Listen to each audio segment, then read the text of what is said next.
అనగనగా ఒక ఊరిలో పేరయ్య అనే ఒక పేద రైతు ఉండేవాడు. అతనికి భార్యా పిల్లలు కూడా ఉన్నారు. వారు చాలా సాదాసీదాగా జీవించేవారు. ఒకరోజు పేరయ్య ఒక బాతు పిల్లని ఇంటికి తీసుకొని వస్తాడు. అప్పుడు పేరయ్య తన భార్యతో, ఇదిగో చూడు, నాకు ఈరోజు ఒక బాతుపిల్ల దొరికింది. దీన్ని మనం పెంచుకున్నాం, ఏమంటావోయ్? నిజంగా చాలా ముద్దుగా ఉందండి. మనం దీన్ని పెంచుకుందాం. పిల్లలు కూడా దీంతో చాలా ఆనందంగా ఆడుకుంటారు అని అంటుంది. అలా రోజులు గడిచే కొద్దీ ఆ బాతు పెరిగి పెద్దదయ్యింది. గుడ్లు కూడా పెట్టడం మొదలుపెట్టింది.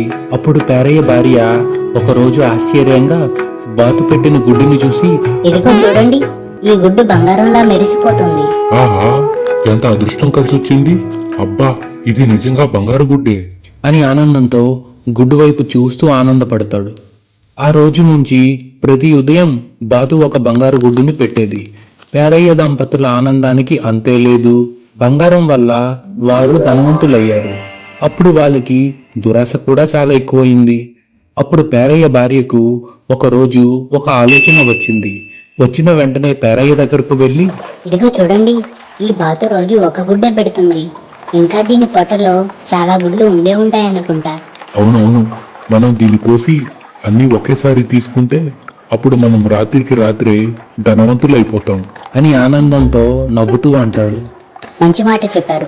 మనం దీన్ని చంపి వెంటనే అన్ని గుడ్లు బయటికి తీసేద్దాం. అప్పుడు వారిద్దరూ ఆలస్యం ఎందుకని బాతును కోసి పొట్టని చీల్చారు. కానీ అందులో ఒక్క బంగారు గుడ్డు కూడా కనిపించలేదు.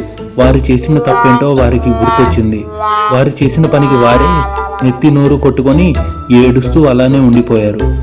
పిల్లలు, ఈ కథలో మనం తెలుసుకోవాల్సిన నీతి ఏమిటంటే, దురాశ ఎప్పుడు దుఃఖానికే చేటవుతుంది. ఈ వీడియో కనుక మీకు నచ్చినట్టయితే ఈ వీడియోని లైక్ చేసి లూలాల్యాండ్ ఛానల్కి సబ్స్క్రైబ్ చేయండి. రేపు మళ్ళీ మరొక కథతో మీ ముందుకు వస్తాను. అంతవరకు signing off. Take care. Good night.